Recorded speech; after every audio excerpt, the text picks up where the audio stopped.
ใช่นี่ใส่กันคนไปบ่สุดใช่เจ้าเลยไป3 ดอกพอเฮ็ดหาดอีกแล้ว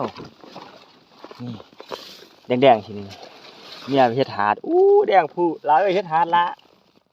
เฮ็ดหาดนี่แหละของแซ่บสิเต็มกระตาแล้วพี่น้องข้าวเดียว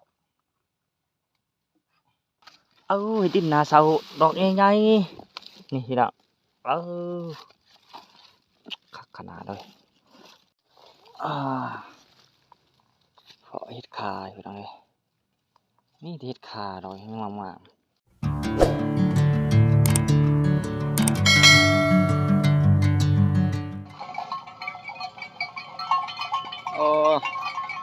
เลี้ยงงัวน้ำหูทางกลางบ้านพี่น้องเอ้ยทางที่สุดก็จะเอาอย่างงัวเหยียบแน่ทางกับทางดินดาอีกคำเนาะ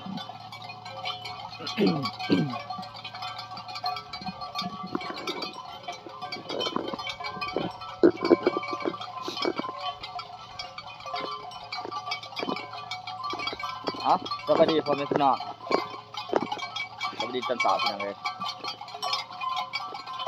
วันนี้สิพาเมียปลาหาเก็บเห็ดอีกคือเก่าเนี่ยหาเก็บเห็ดขาเห็ดดินพี่น้องเลยโอ้ยเสียงมันแกล้งขั้วพี่น้องเสียงมันแกล้งงัวดังขนาดเลยพี่โป้เมื่อไหร่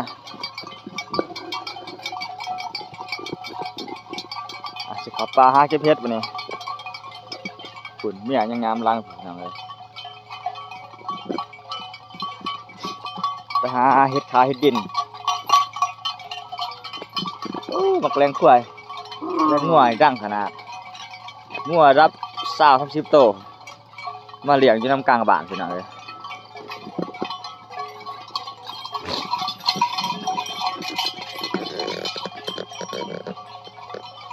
ได้ว่าอะไรมั่งป้าช่างก็ช่วยมันขึ้นเนาะไล่มอง2 สันนี่บ่หรือว่ามองอันที่ลงเองมองตัวเองมันแล่นเนาะแน่5 โล 8 6 โล 9 ก็5 โล 8 10 ไปโลจะพุกแล้ววะพุกใช่มาขายล่ะเอาไปล่ะลงบ่ทันเนาะฮะตัวนึงกินตัวนึงเด้เพื่อนตัวนึงพุกไว้วะ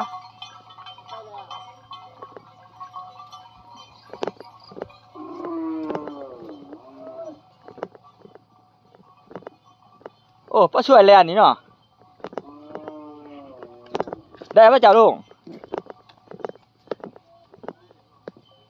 ฮะใช่เป็นมีเขาผูกขามเอาหน่อยดู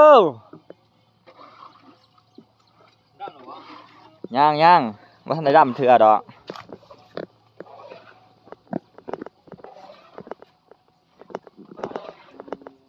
หนาวพี่ขึ้นนี่ข้าได้จักโตขึ้นนี่ไม่ลงบ่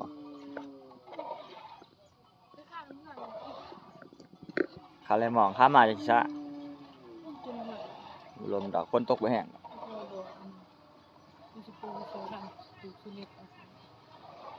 เล็กมันมีแต่กกอันหาชิมิชานะพอดีมันไปหมดเสือเล็กจะมันมาถึงคนก็มาข้ามสิไปดึงได้น้ำมาแห้งพอดีไปหมดข้ามพอดีไปทางเรือทางตดข้ามเลย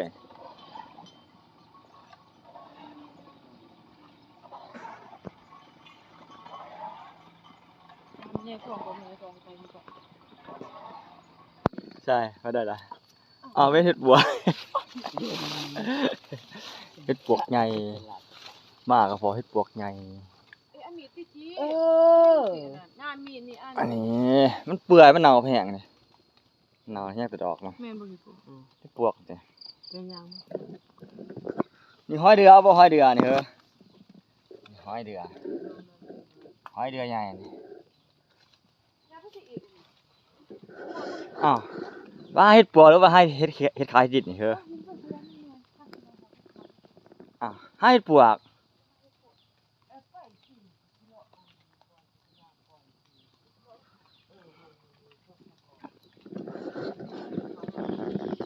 มาหลักมานเฮ็ดบวกดอกหนึงดอกใหญ่ๆก็เท่าไหร่ฮะ ตัวก็ว่าให้ใครดินนะ ไป เป็นชิเป็นคนบ่ ไปได้เฮาหั่นละ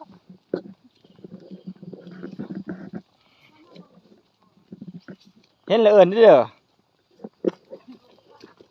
หวายเบิ่อันนี้โอ้บักเดือหอมมาดิหอมเบิ่บักเดือตัวนี้ไปไล่ไปเต่าคักเด้โอ้มันสุกแล้วมันใหญ่แล้วเริ่มล้นแล้วเด้บักเดือนี่โอ้มาสิเก็บเมื่อก่อนเก็บไปไล่ไปเต่าพี่น้องเอ้ยบักเดือหอมป้ามากินได้ตัวนี้นี่แต่ป้ามากินกบตัวนี้ฮะฮอดก็ฟ้าเฮ็ดเขากับมาหากันนะมาคนนี้ก็มีหวยพี่น้องเลยว่าแต่ฝนตกปลาก็มีหวยมีน้ำโลดพี่โป้กาแฟเด้อพี่โป้เด้อ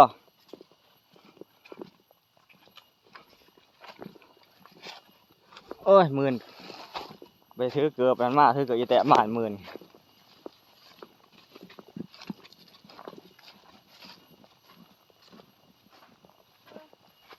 นี่ดีพี่น้องนี่พอแล้วดอกหนึ่งนี่มาเอานี่นี่ก็ดอกหน่อย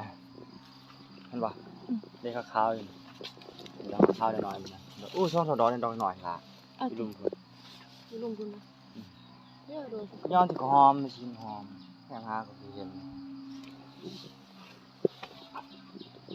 เอ้าเป็นไงใช่ไหมเห็นมันแตก กี่โบ นี่โบ ฮะ โบอะไร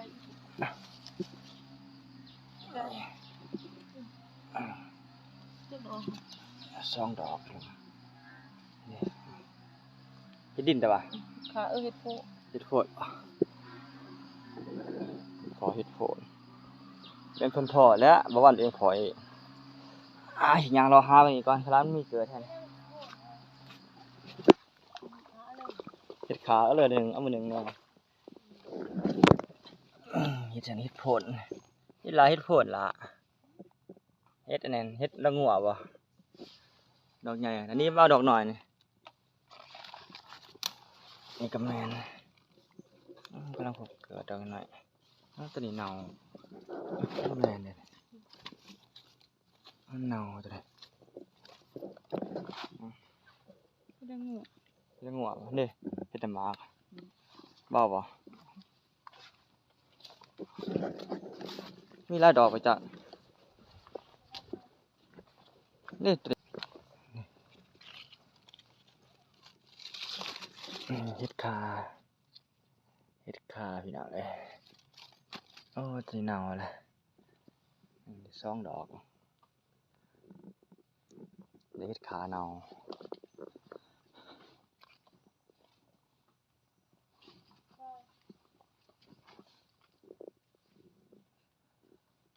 นี่เด้นี่มาเอานี่มาเอานี่นี่มีกี่อ้อยล่ะจะพอบ่เน่าได้ป่ะท่ะนี่เด้นี่นี่ขาวๆนี่มาเอาอยู่นี่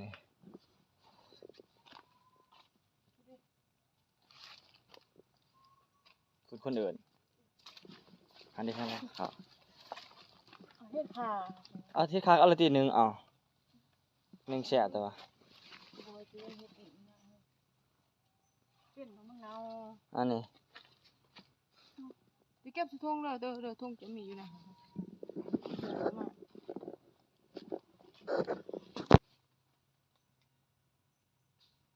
เฮ็ดคาร้องงานไปดังเลย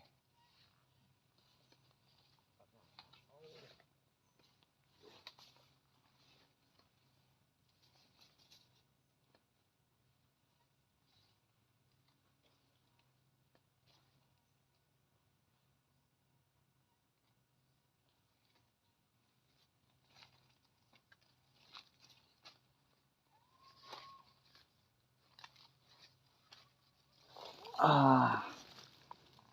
พาะเฮ็ดคาอยู่ดังเลยนี่เฮ็ดคาดอกให้งามๆนี่เอาไปหนึ่งพี่น้องหนึ่งจำแจวปลาแดก เจียวปลาแซ่บๆโอ้หักอะไรใส่ถุงเลย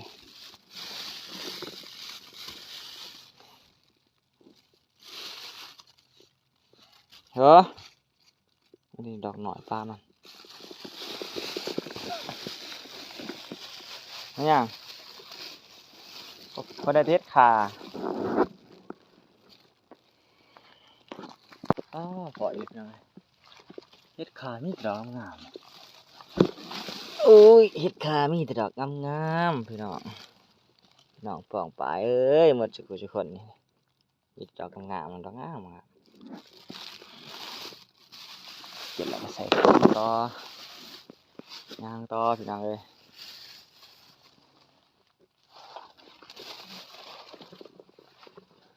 เฮ็ดขาโอ้ยนี่ดอกงามเลยหนึ่งจำแจ้วพี่น้องเลย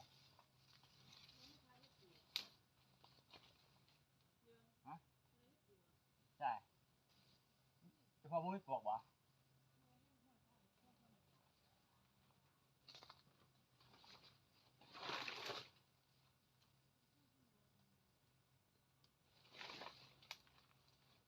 ประเด็นเฮ็ดขานี่เป็นหนึ่งเดี๋ยว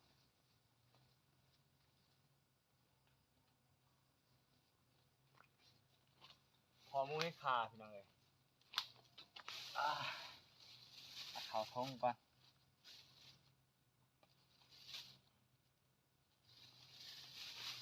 พี่น้อง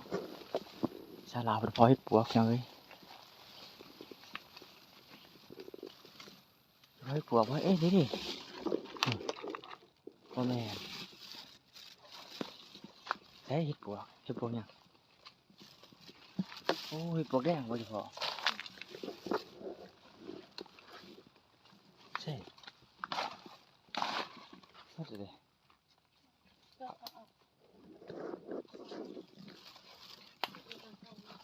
เลือกเขาเอาโอ้ยลายให้ดิ้นนี่ดอกใหญ่ขนาดนี้โอ้พี่น้องเลยฮะเจ๊เหรอวะนี่ดิ้นตัวนี้ดอกใหญ่ขนาดนี่ไม่เบิ่งนี่แม่นว่ากินเป็นหรอวะเฮ็ดจัง เฮ็ดดินหาเสา นี่เฮ็ดดินน่ะเสาโอ้นี่เด่นโอเคเลยมันหนาวหมดสิโอ้เฮ็ดดินด้วยกันสิได้พี่น้องหนาวหมดหนาว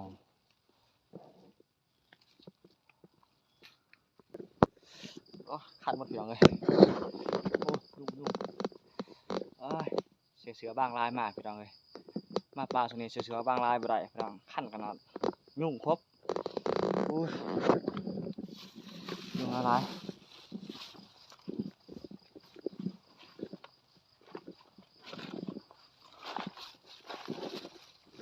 พอบ่พอเฮ็ดยังเฮ็ดอีหยังนี่โอ้ยเฮ็ดยังพี่น้องเลยนี่เฮ็ดดอกงามๆแล้วนี่สองดอกงามๆเฮ็ดกินแซ่บ เอามาแล้วก็จะบ่เปลี่ยนให้ ๆที่ดินน่ะเท่าวะ เสียตัวเป็น ว้าวพออีกเลยพี่น้องเฮ็ดดินพี่น้องเอ้ยดอกงามเลยนี่แต่ดอกคักๆโอ้ยหน้าป้ามันนี่โอ้เนานี่เฮ็ดดินหนาเสาพี่น้องเอ้ยดอกใหญ่ถ้าเพิ่งมีประจักษ์เลยพี่น้องเอ้ยมาท่านี่พ่อเฮ็ดดินพี่น้องโอ้ยที่มันเน่าโอ้ดอกใหญ่เขาทงเลยพี่น้องเขาทงเลยนี่เฮ็ดดิน เอามาล้างใช่ล่ะนี่นี่นี่นี่นี่ดอกตัวนี้ขาวงามกว่านั้นนี่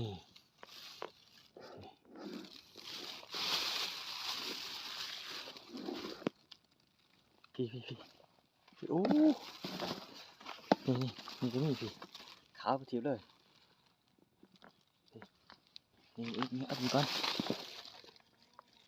โอ้ย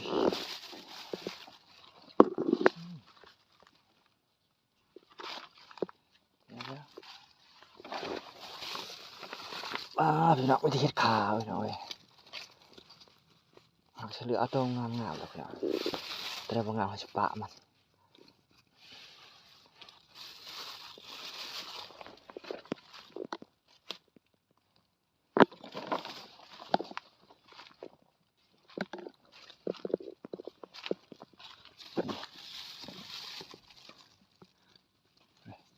นี่เราคักเลย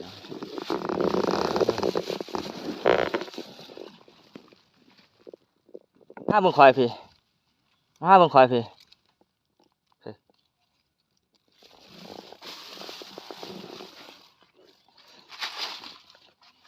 ตัวเนาก็มีตัวเนาก็ร้ายโอ้มองหาบนี้เจ็ดเท้ากินตื่นเพื่อใหม่ว่างูน้อยโอ้ตัวเนาโอ้ใบเนาเห็ดเลยเอาเลย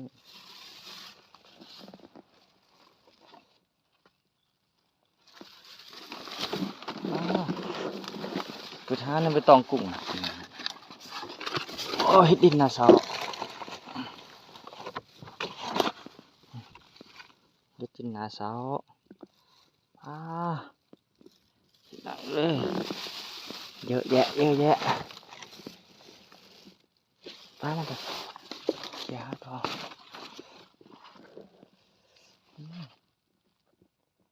ยุ่งกับพ่อยุ่งพี่น้องเลย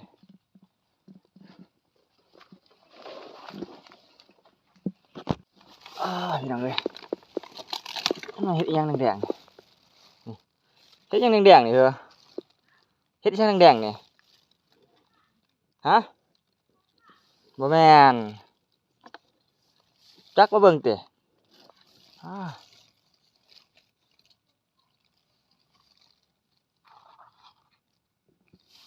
เห็ดดอกแดงพี่น้องนี่จะได้เครื่องทงเลยเอามือไว้แต่คันว่าเป็นกินกับถิ่นคืนพี่น้องเลยเดี๋ยวหาต่อบาดนี่ว้าพี่น้องสองดอกเฮียกันงามขนาดนี้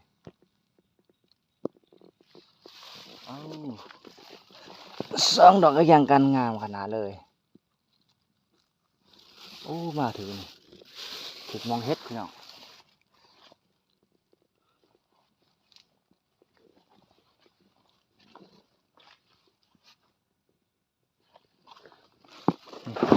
นี่ไม่ได้เลยพี่น้องเลยโอ้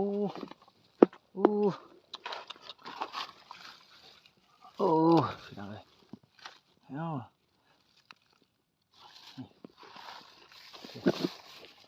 โอ้ใช่นี่ดิพี่น้องพี่น้อ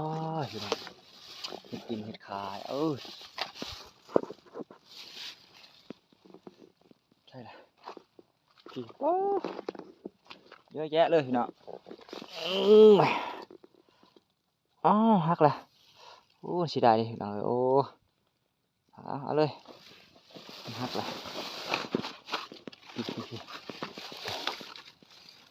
เหรอเฮ็ดเอาเฮ็ดขายดินพุ่มหลายมาติโอ้เฮ็ดกันเฮ็ดดินเฮ็ดดินนาเสาดอกใหญ่ๆนี่พี่น้องคักขนาดเลยมาถึงมองเฮ็ดดินแล้วพี่น้องเอ้ยนี่เฮ็ดดินนาเสาโอ้เยอะแยะเลย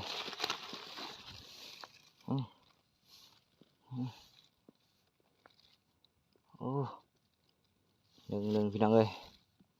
นี่ที่มันเปื่อยมันหักลง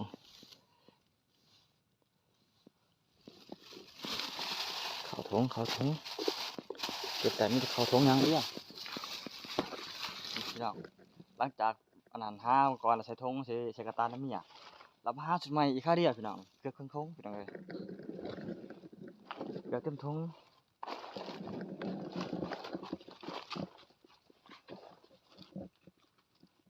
ใช่เหรอ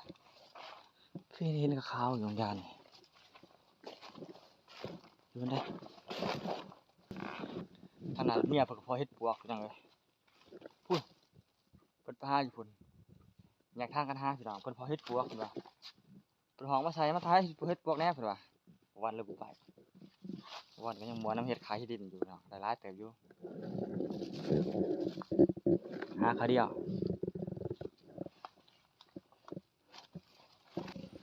จับขึ้นป่ะดอกใหญ่ป่ะใช่ใช่เฮ็ดปวกโอ้เฮ็ดปวกนกเฮ็ดปวกช่างปวกแดงป่ะเฮ็ดปวกนกท่านี่เยอะบางเฮ็ดของเขาบางเฮ็ดอย่างไรแดง เฮ็ดหาดจะมื้อละบ่ค่ะ เฮ็ดหาดบ่ จะเอาอยู่ใส่มื้อละบ่ เพิ่นล่ะ สิเคียงมื้อละบ่ นี่แค่นี้แหละ ใช่บ่ได้จ้ะ นี่แค่นี้เขาเอายานเขาไปจือ ตึกแถวใดติดแถว นี่แหละบริเวณนี่แหละทั้งหมดล่ะมีแต่อันนี้ล่ะ เฮ็ดหาดได้ค่ะ เฮ็ดหาดบ่ แกะขนาดได้ โอ้เขาบ่จัก ใช่ที่นี่ดิใช่บ่ได้ หมดแล้วนะมีแต่ขนาดนี้ ที่มันเขาเอาเฮ็ดเฮ็ดดิ ใช่ ดอกก็มันใหญ่มือคือมันใหญ่นี่บ่เจอกัน นี่ป่ะใช่เอาขึ้นมาเบิ่งดอกใหญ่เนาะรอบที่2แล้วนี่เอาเขากระตาน้ำเมียนี่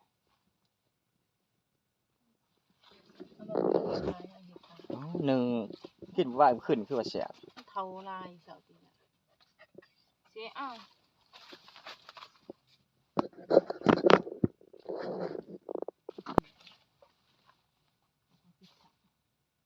เขาอาทิตย์บ่โอ้นี่เฮ็ดหาดเนาะมันมีแต่เสน่ห์นั่งเลยสิได้เต็มกระตาแล้วพี่น้องข้าวเดียวห้าเป็นคนใดห้าเป็นคนนั้นบ่เขาไม่ยืมเหลือไปมึงเหลือไปตัดอีกเหรอ อ๋อมันหูเปิดตัดตีนเบิ่งอ่ะ ยังพี่โป้อ้าวกินอย่างนะ ทำไมเลี้ยงปลา นี่หนุ่ม เดี๋ยวก็เอาเฮ็ดขา ขันวัตโตข่อยโอ้ยใส่เห็ดขา กินกินกินกิน กินที่ไหนนี่เห็ดอะไรเห็ดโต เฮ็ดดิน มันอ่อนมาเห็ดไปจังเห็ดพี่น้องเอ้ยบ่ได้ขับปลาเห็ดต้นแหละ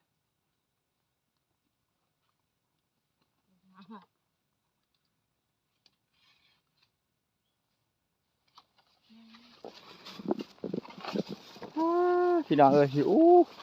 ห้อยเขาเคลียร์หาเห็ดนี่พี่ร้ายขนาดนี้พูดข้าวพูดเลยพี่น้องเอ้ยข้าวพูดเลยกินทมพี่เคลียร์หาก็เห็นนี่โอ้ยบ่ได้ตัดตีนดอกเขาทงเลยเลยตัดตีนหลังต้นเอาในบ้าดอกเอาตัวงามโลดพี่น้องมันลายสิเดี๋ยวหาตัวงามโลดอุ้ยเอาเห็ดขาลายเลย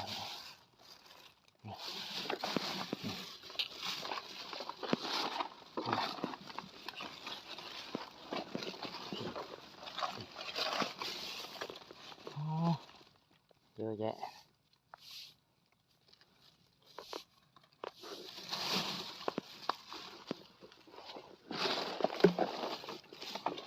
โอ้ยได้เห็ดหาดพอเห็ดหาดอีกแล้วนี่แดงๆทีนี้เนี่ยเห็ดหาดแดงผู้ลาเห็ดหาดละเห็ดหาดนี่แหละของแซ่บมีอะไรเห็ดหาดเหรอทีดบ้านประจักเกือบว้าวได้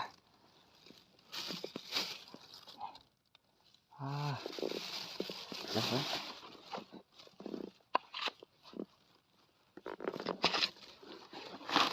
ยาอีกแล้วพออีกแล้วพี่น้องอู้ลามไปเอานี่แล้วเว้ยพออีกแล้วนี่นี่โอ้แดงนี่นี่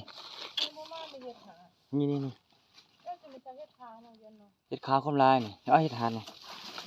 นี่เห็นปะ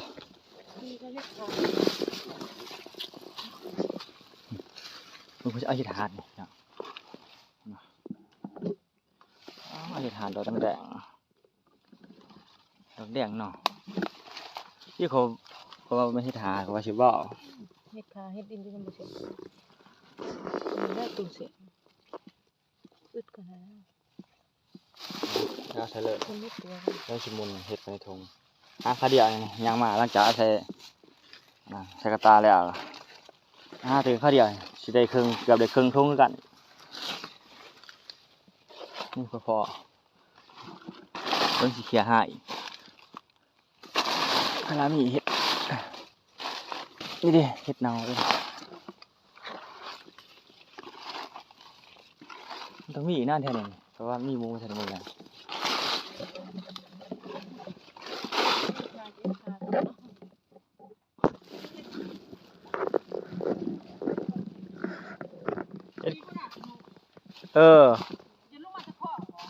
วันน้าบอกห้ามาแต่คนห้าเกี่ยวมาสิ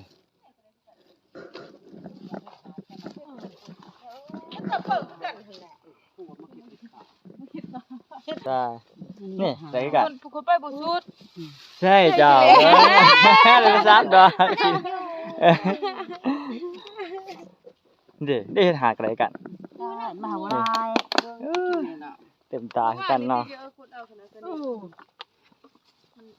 จุดของมันมานเพิ่น ได้บ่เด้ได้ ก็เลยเห็นหาด้วยกัน จนท่ามาบ่บนของค่ะ ยา บ่ส่วนน่ะเศร้าค่ะ คันสิหาเพื่อนเช้ามันชัดขึ้นไปเลยพุ่นเลย เฮ็ดหากูบ่แซ่บ กูจะบีทิม เอ็ดบ่า เพิ่นจะเอาตัวแดงนี่รอเพิ่นไปเจอ เอ้ยมึงเข้าตัดตีนทิมจนกองถีบเชื่อไปโจกชื่อพระตัดตีนทิมกูก็เฮ็ดเบื่อเตะทิมคือกัน เอาดีเด้อลานเลยแซ่บลานจ้ะ กูหาอยู่ลุงกูขึ้นมานี่เราตั้งใจเด้อกูหา โอ้ยเท่านี้เอากองเขาไปคนอย่างคนเชียร์เพจอ่ะ เป็นเชฟเพ่จะได้คนดีๆ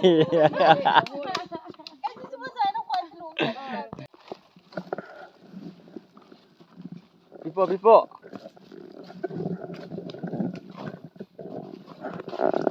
มาพอทีมงานบัดเดียวกันพี่น้องเลยหาเฮ็ดก็ทั้งเพิ่นกะมานภูลกตาไปได้พี่น้องเลยถือว่าเต็มตาหมดทุกคน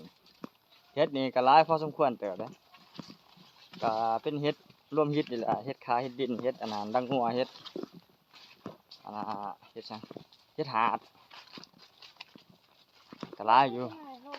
ก็พอได้กินอยู่ฮะนี่ได้สวนเฮาอยู่บัดนี้นี่สวนเฮานี่ตัดปัตตพุ่นมันเป็นสิออกทางเก่าได้บ่ทันได้ก็สิเมื่อหยังทางคอเอายังไงเอ้าตาของบ่มีเฮ็ดเหรอ อ้าวทางเก่ามันสิพอบ่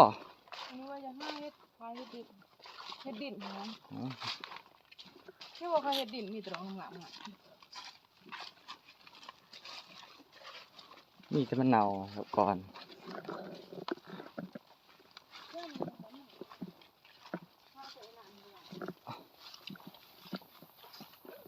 ค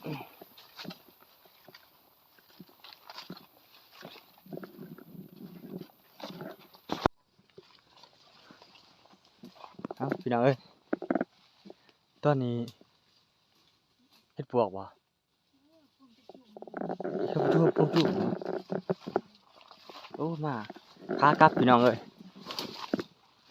ขากลับมาหอกโพดเฮ็ดปวกแล้วก็จุ่มบ่ปวกแดงบ่เขาเอาเลยแต่ว่าไม่เขาเอา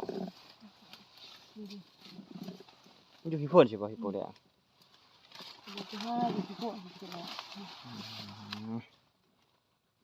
แต่ว่า ใช่ว่าสิได้สิดวง เอาที่ว่ามันเด้ช่วงต้นเดือนมันเอา อ๋อเดี๋ยวเราผลๆน้อยๆน้อยๆเอาหน่อยละพ่อมันเห็ดปวกมันอยู่พบจอบปวก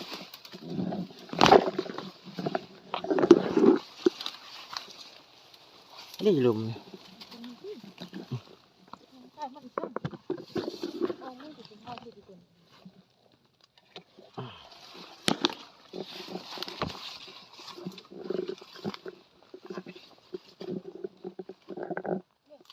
ก็ สารเงิน คนเห็ดปวกหน่อยก็ตัวนี้สงสัยเขาเอาแล้วแต่ก่อนห้อยเขาเอาแล้วนี่เด้โอ้บางนี้พี่ดาวเลยนี่มันบานหมด บ้านเจ้าที่ คนไม่มี ว่าบ้านที่กัน อืม น้องหมด อืมการยาวเนาะ เฮียนเดียวสิเฮียนช่วงต้นดอกเฮียนได้คนได้คนเลยคือว่า กินไป มันจะผลเนาะ ผู้ย่อก็มาหา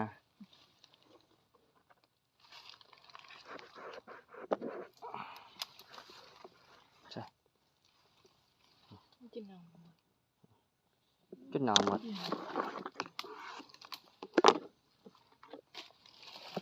เอ้าเดี๋ยวเต็มกระตาเลยพี่น้องเลย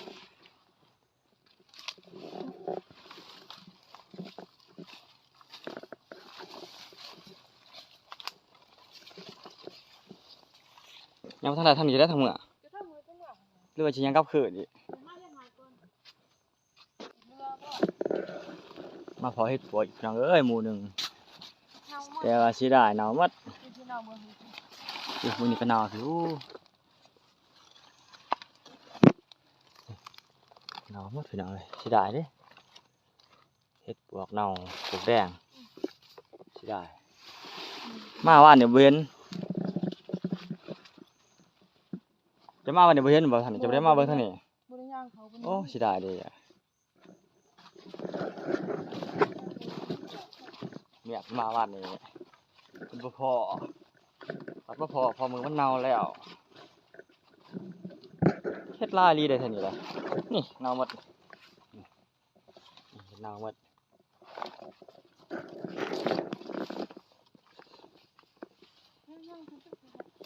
ใช่โอ้ระวังขากลับนี่พี่น้องเอ้ยใช่เอาล่ะบ่ เอาเลย เอาล่ะ เอาเลยเด้ ใช่โอ้ขากลับของมันเฮ็ดดินเอาอันนี้เฮ็ด ตั้งงัว ขากลับหาเมื่อนี่ก็มานอยู่ได้นี่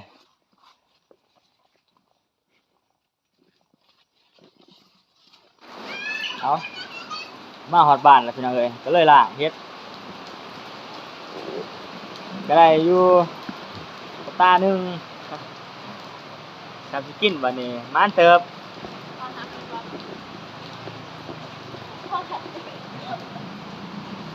ใช่โอ้อ้ายกองใช่น้อยนะ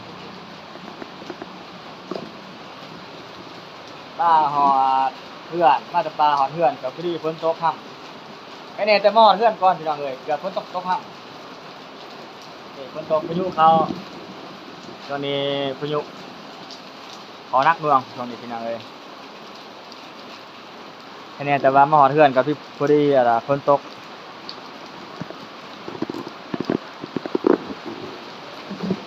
เอาสำหรับคลิปนี้ก็สิเอาสมีก่อนพี่น้องรอถ้าติดตามได้คลิปต่อไปพี่น้องเอ้ยสำหรับคลิปนี้ก็บ๊ายบายพี่น้อง